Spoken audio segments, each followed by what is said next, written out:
So hey, after 25 years of teaching, I've taught literally thousands of mid-handicap range golf students in my my private teaching. So this would be golfers from, say a 9 or a 10 handicap up to maybe bogey golf or 19 or 20 handicap. Let's call that mid-range handicap. And I can tell you that by far the #1 flaw that I see in this group of golfers' swings really prevents them from ever moving forward by being more consistent. You see, many golfers in this handicap range simply have a very difficult time controlling the face of the club, and so their bad shots simply go too far offline and prevent them from making good scores, or at least causes them to make more, let's say, double and triple bogeys. So right after this, let's get into this #1 thing that mid-range handicaps do. So stay tuned.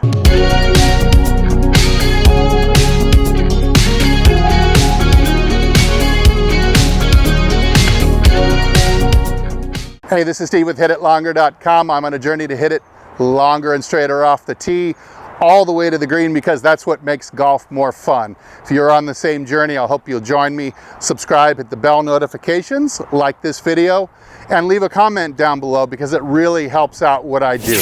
Okay, so let's get right into the #1 most common flaw among mid-range handicaps. Someone shooting, let's say, 80 into the low 90s consistently.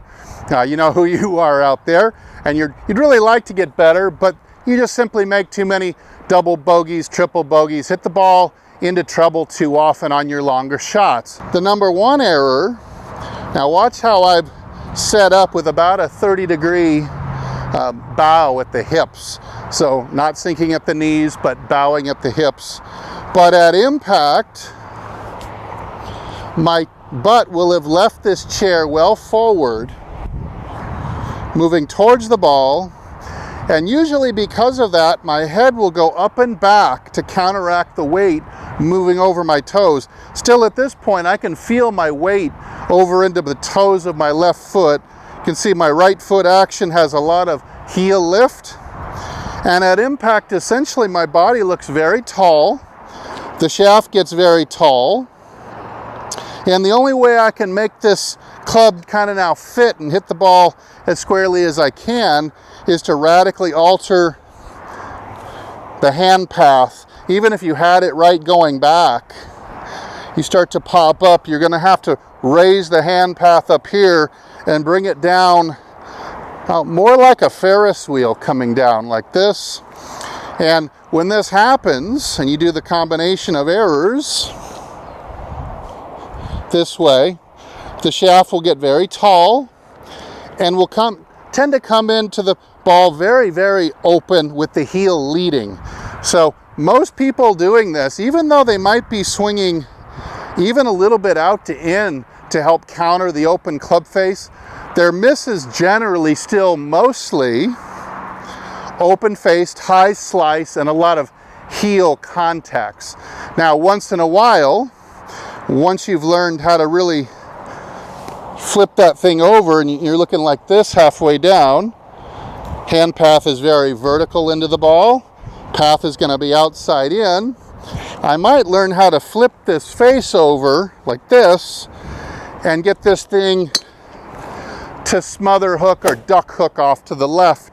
Unfortunately, that happens when you least expect it on the course and really wrecks your day, because you probably had at least your miss planned out to miss off to the right. So you might have adjusted your aim and your strategy, your club selection, all for that miss to the right. So when the miss to the left comes in, man, you're going to have a really long day with a high score that day.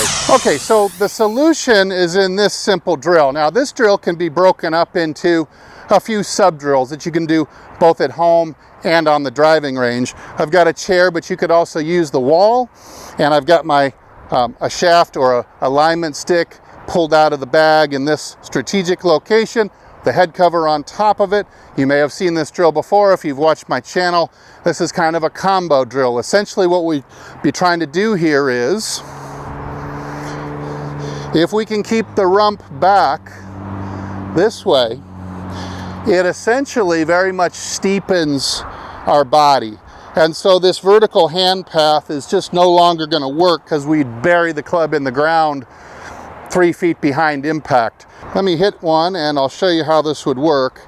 So I'm going to try to keep my butt back on the wall or on the chair, ideally lifting it an inch as I go through impact, and then keeping my hands and club inside and underneath the head cover. So let's just try one easy here.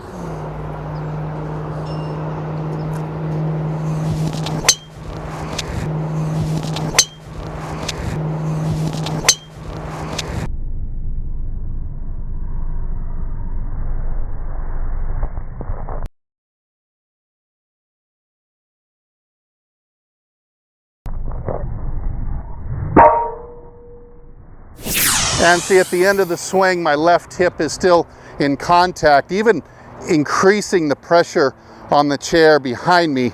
Well, my arms and club got through clean. You would do this drill very slowly at first, especially if you tried it with a driver. You definitely want to go half swings very slow, or you're going to wipe this out if you're very vertical. Like I've seen people, even in our private Facebook group, who are looking for help, they come in unbelievably vertical and outside in, and they would be in danger doing this drill of just chopping this shaft right in half.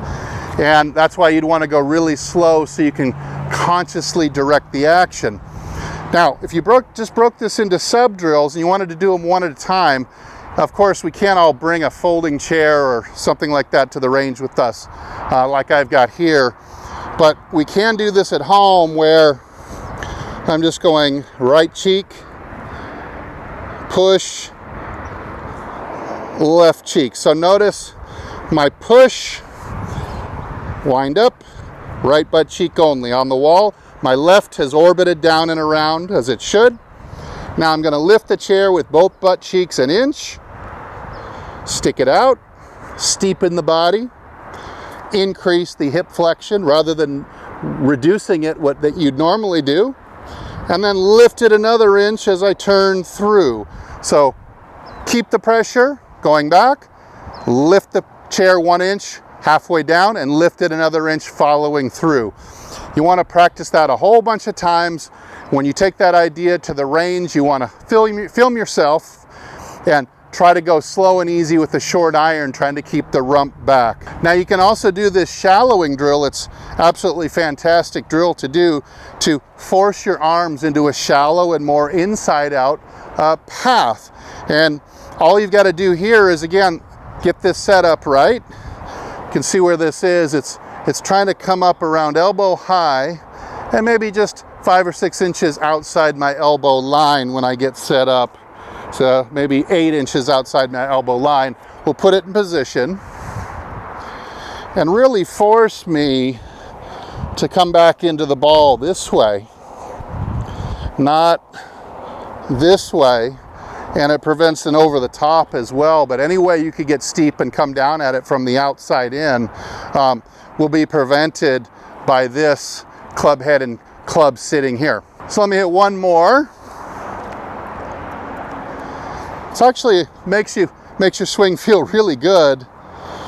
Kind of works like magic, but you got to go slow at first.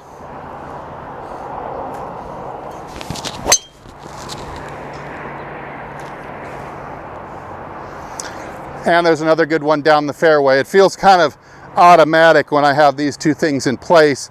And although you might struggle with these two exercises at first, because chances are if you're in this range 80 to 90 or so, you're probably doing some of this. There's not a lot of golfers I've come across in this mid-handicap range that don't early extend at least a few inches.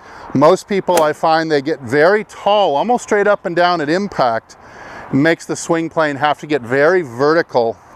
And this makes it really hard to get the club face to behave through the impact zone like you'd really like to keep the ball going down the fairway consistently. So hey, I hope one of these tips really hits home for you. you're able to use it to hit it longer and straighter and drop your handicap a few strokes?